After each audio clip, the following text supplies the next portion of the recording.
Good morning. It's good to see you all.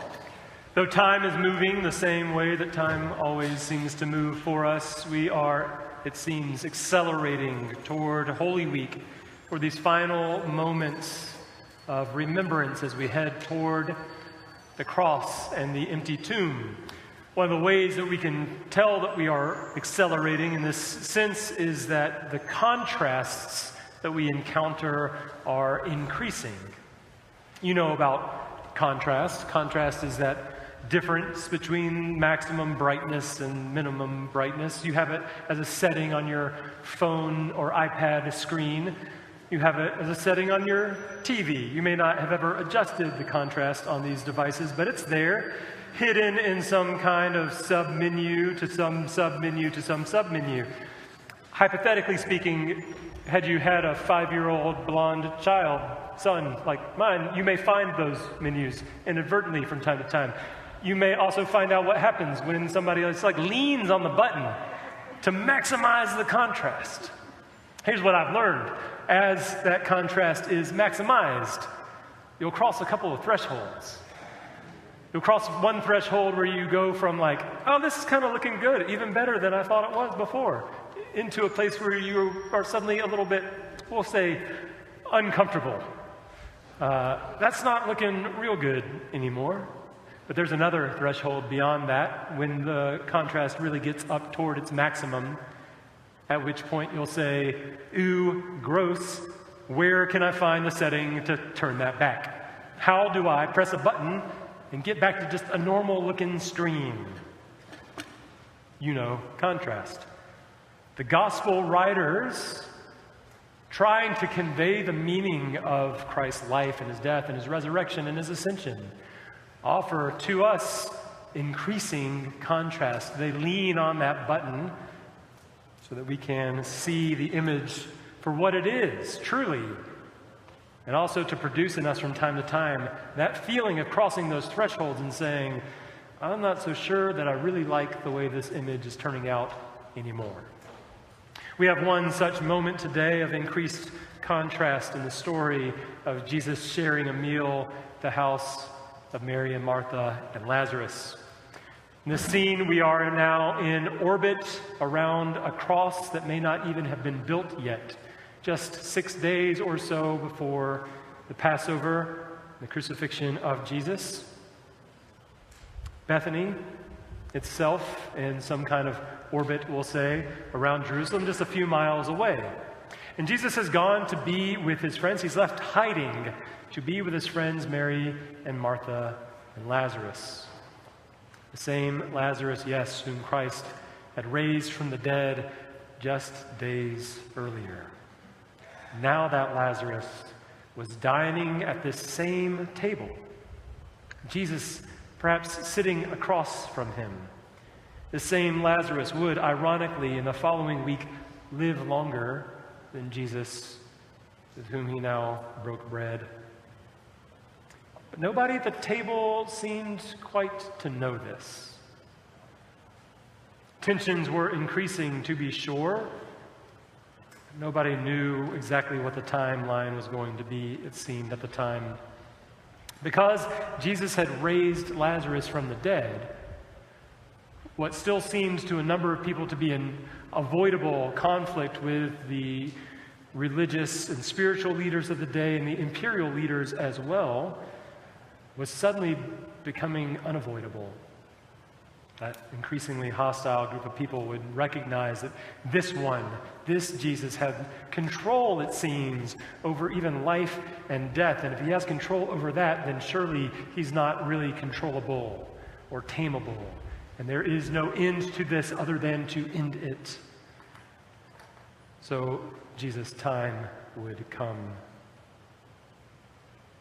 This dinner of contrasts, in part, was a contrast of knowledge, but also of mood and many other things. No doubt at the table there was laughter that night and camaraderie, as well as a shared sense of fear, maybe even dread.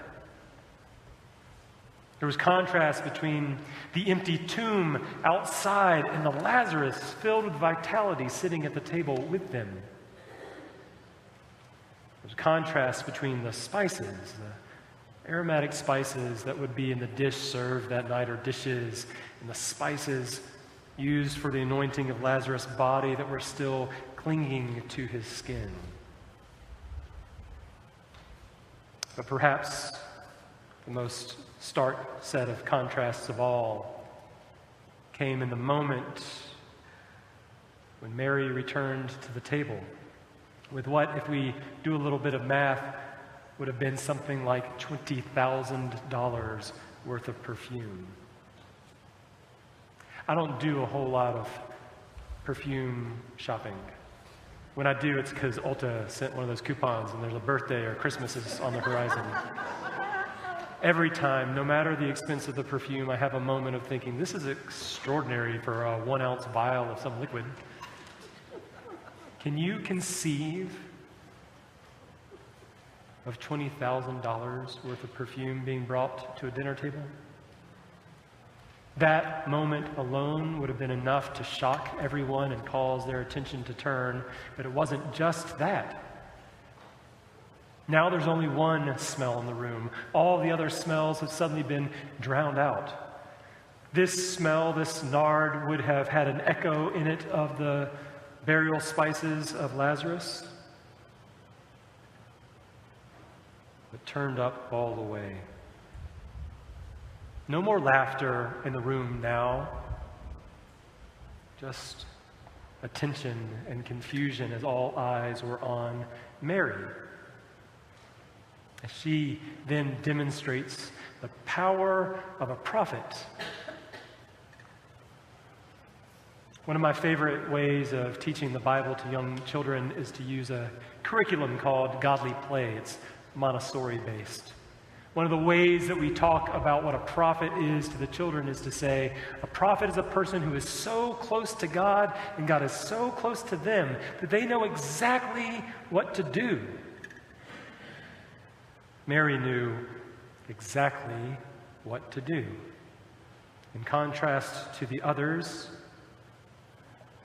she knew what the timeline was. In contrast to the societal norms of the day and even of the moment, she knew what to do.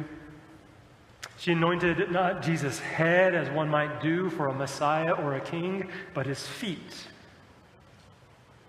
Something that would only be done as someone was preparing another body for burial. She wiped his feet not with a towel like would be done after Jesus washed the feet of his disciples in the upper room just a few days later, but in devotion wiped his feet with her hair that she had let down in the sight of these other men, violating any number of societal norms. Everything that seemed to matter in the weeks leading up to this moment, that seemed to matter in the world prior to this moment, everything changed. And nothing really mattered anymore. Time was running out. She understood, as Paul understands and writes in Philippians, it's all rubbish. This moment I understand. And so she tells the truth about what is real and what is important, even though that's a truth that few other people at that table could understand or even bear witness to just 6 days ahead as Christ would meet his cross and die for her, for Mary who loved him so dearly, and die for Judas who even on that night was susceptible to the movement of betrayal, to die for Peter, who would deny him a few days later, and to die for us.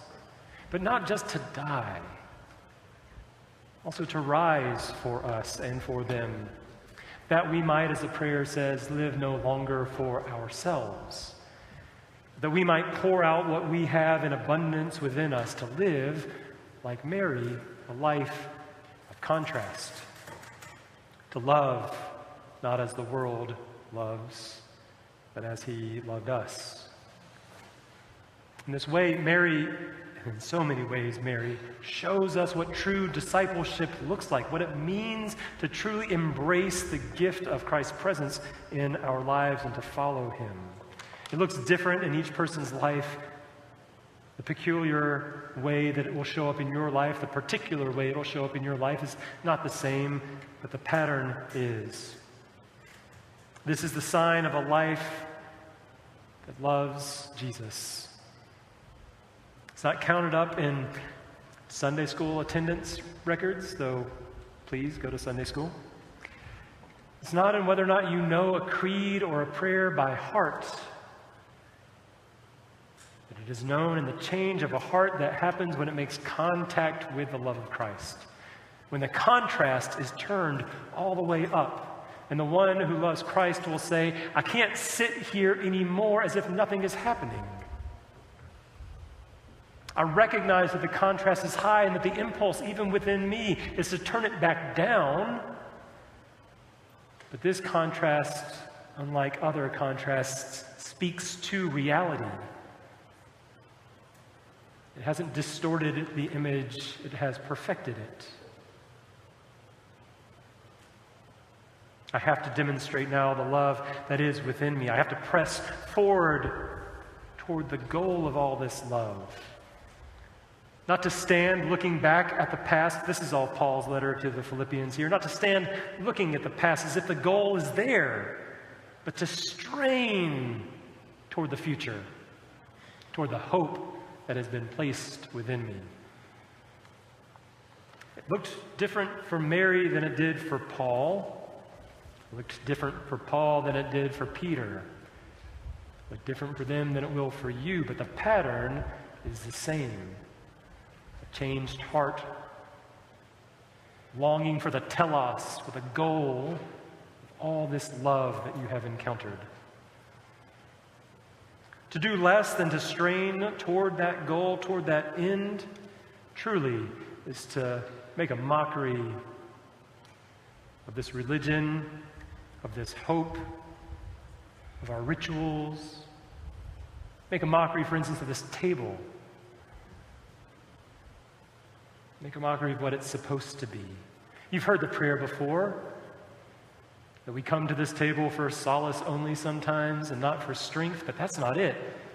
For solace and for strength. You know what it looks like when somebody makes impotent the power of the actions that we will remember again next week, the cross and that empty tomb. To strip them of their capacity to change us, to tame them as if they are tameable, to domesticate them. To do less than to strain toward the goal is to proclaim that God has no real power here.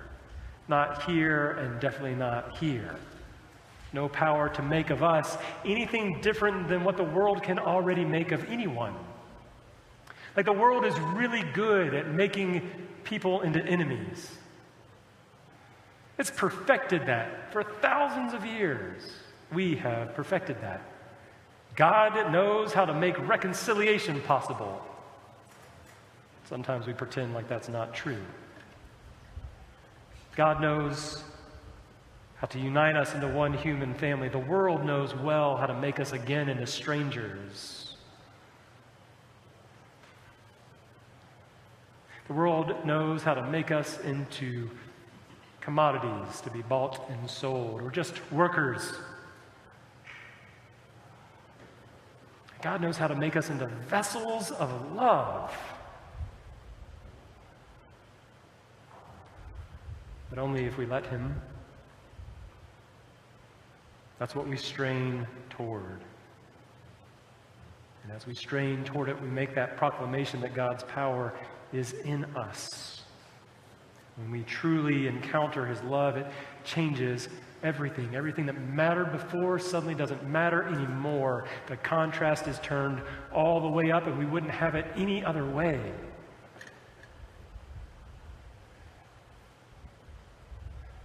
Yes, it's uncomfortable. But that uncomfortable high contrast image of you, of the church, of that love within you, counter to the hate of the world, that contrast is the real image.